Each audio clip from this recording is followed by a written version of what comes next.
একটি ত্রিভুজের বড় দুই বাহু ও ছোট বাহুর অনুপাত যদি ফাই হয় তবে ত্রিভুজটিকে গোল্ডেন ট্রায়াঙ্গেল বলে। একে সাবলাইম ট্রায়াঙ্গেলও বলা হয়। গোল্ডেন ট্রায়াঙ্গেলটির কোণগুলো হয় 72 ও 36 ডিগ্রি। এখন যদি ত্রিভুজটির বড় কোনো বাহুর ওপর মধ্যমা অঙ্কন করা হয় তবে যে ছোট ত্রিভুজটি পাওয়া যাবে সেটিও হবে গোল্ডেন ট্রায়াঙ্গেল। ত্রিভুজটির কোণগুলো একই অনুপাতে থাকবে। সেই সাথে সাথে অপরদিকে যে ত্রিভুজ উৎপন্ন হবে তার বাহুর অনুপাত হবে 1/5, যাকে বলা হয় গোল্ডেন নোম। এখন আপনি যদি একটি গোল্ডেন ট্রায়াঙ্গেল নিয়ে এর বৃহত্তর বাহুর দুই পাশে দুইটি গোল্ডেন নোম অ্যাড করেন তবে আপনি পাবেন একটি সুষম পঞ্চভুজ। এখন একটু ভিন্নভাবে চিন্তা করা যাক।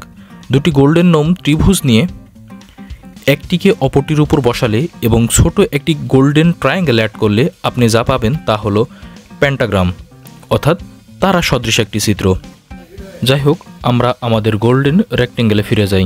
এই চতুর্ভুজের ভিতর যদি আমরা আরও একটি গোল্ডেন রেক্টেঙ্গেল বসাই, এর ভিতর আরও একটি, এর ভিতর আরও একটি যদি বসাই আর এভাবে যদি চলতেই থাকে এবং তারপর যদি চতুর্ভুজগুলো অনুসরণ করে একটি বক্ররেখা অঙ্কন করি তবে আমরা যে শেপ পাবো একে বলা হয় গোল্ডেন স্পাইরাল। এই শেপ আমাদের অনেক পরিচিত মনে হতে পারে, অনেক স্থানে অনেকভাবেই দেখে থাকবেন।